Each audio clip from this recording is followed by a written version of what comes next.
tidak tahu soal matematika? Salah satu pelajaran yang hampir sebagian banyak orang menghindari karena dirasa matematika adalah suatu hal yang rumit dan sulit untuk dimengerti. Namun, tahukah kita siapa orang yang pertama kali menemukan matematika hingga memiliki pengaruh yang begitu besar bagi peradaban manusia? Mari kita sama-sama berkenalan dengan sosok bapak matematika tersebut.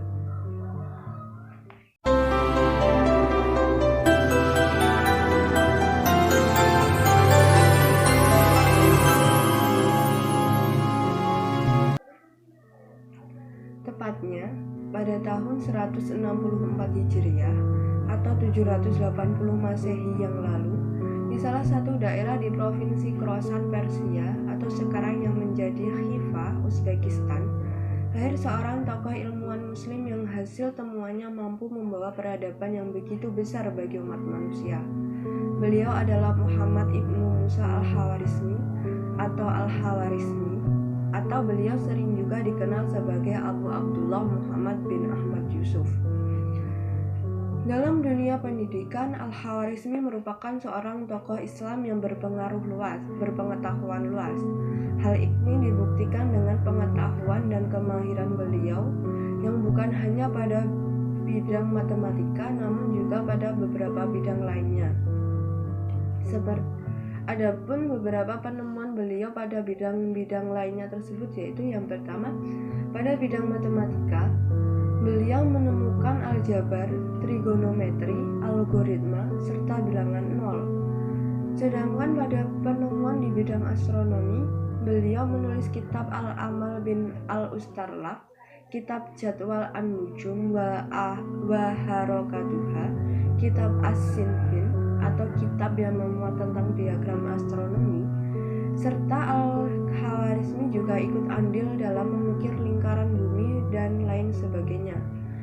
Pada bidang ilmu geografi, kontribusi Al-Khawarizmi dalam ilmu geografi ditulis dalam dua karyanya, yaitu kitab Surah Al-Ard dan kitab Tahwim Al-Buldam.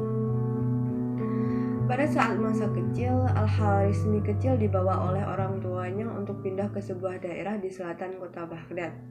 Dan di Baghdad inilah Al-Khawarizmi mulai semangat dan menuntut ilmu. Hingga pada saat beliau remaja, tepatnya pada masa pemerintahan Khalifah Harun ar-Rasyid, Al-Khawarizmi telah diangkat menjadi anggota di Bait al-Hikmah atau disebut juga sebagai Wisma Kearifan atau House of Wisdom di kota Baghdad. Di tempat itu, Al-Khawarizmi bekerja sebagai ilmuwan. Di sana, ia terus belajar banyak ilmu pengetahuan, terutama ilmu alam dan ilmu matematika.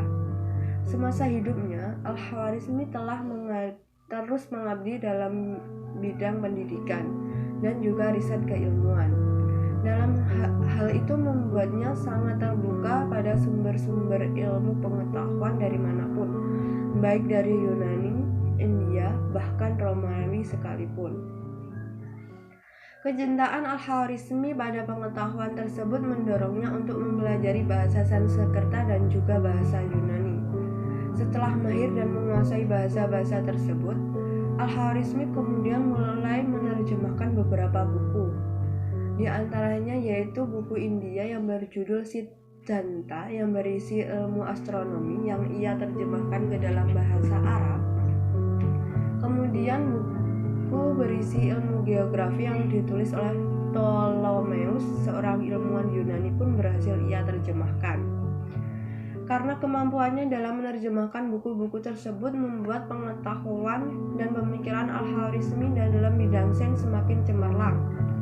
Keterbukaannya dalam mengadopsi ilmu-ilmu pengetahuan dari manapun membuat Khawarizmi melahirkan banyak sekali karya. Salah satu karya terbesarnya adalah Aljabar. Bukunya yang berjudul Al-Kitab Al-Muhtasar fi Hisab Al-Jabr wal Muhabalah atau The Compendious Book on Calculation by Computation and Balancing menjadi pondasi penting dalam aljabar di era modern. Aljabar juga menjadi materi yang banyak sekali dipelajari dunia sampai saat ini. Karyanya ini tidak terlepas dari pemikiran ilmuwan Yunani yang bernama Diopantus. Berangkat dari karya Diopantus tersebutlah Al-Khwarizmi menemukan banyak permasalahan dan kesalahan yang cukup sulit untuk dipahami. Dari situlah Al-Khwarizmi mulai memperbaiki dan menyempurnakan aljabar. Ia mengembangkan tabel rincian trigonometri yang memuat fungsi sinus, kosinus, tangen, kotangen, dan juga konsep diferensiasi. Oleh karena itulah matematikawan barat Kranz dalam bukunya yang berjudul The Social Al-Khwarizmi Algebra, Kranz mengatakan bahwa Al-Khwarizmi lebih berhak menyandang gelar bapak aljabar dibandingkan dengan Diopantus, karena menurutnya Al-Khwarizmi telah menjadi orang pertama yang mengajarkan aljabar dalam bentuk elementer. Bukan cuma itu, beliau juga dikenal sebagai peletak rumus ilmu ukur dan penyusun daftar logaritma dan hitungan desimal. Al-Khwarizmi juga yang telah mempopulerkan penggunaan angka nol. Ia adalah orang pertama yang menjelaskan kegunaan angka-angka termasuk angka nol. Karyanya dalam bidang aritmatika ini tertuang di dalam bukunya yang berjudul Al-Jam' wa Ta'rif bi Hisab al-Hind. Di dalamnya Al-Khwarizmi menjelaskan tentang penjumlahan dan pengurangan berdasarkan kalkulasi Hindu. Al-Khwarizmi mengenalkan penggunaan angka Hindu mulai dari 1 sampai 9 dan juga angka 0. Ia juga mulai membahas sejarah angka-angka melalui buku-buku karya pemikiran Al-Khwarizmi tersebut. Jugalah orang-orang Eropa belajar menggunakan angka 0 untuk memudahkannya menghitung kelipatan 10, 100, 1000, dan begitu juga seterusnya. Bukan hanya aljabar, Al-Khwarizmi juga mengenalkan konsep algoritma yang pengaruhnya sangat besar bagi perkembangan teknologi hingga hari ini. Algoritma merupakan ilmu dalam bidang matematika yang mengajarkan tentang langkah-langkah logis yang dalam menyelesaikan suatu masalah yang disusun secara sistematis. Algoritma juga menjadi jantungnya ilmu informatika komputer. Dari semua karyanya dalam bidang matematika dan sangat berpengaruhnya bagi peradaban umat manusia tersebutlah Al-Khwarizmi dinobatkan sebagai bapak matematika.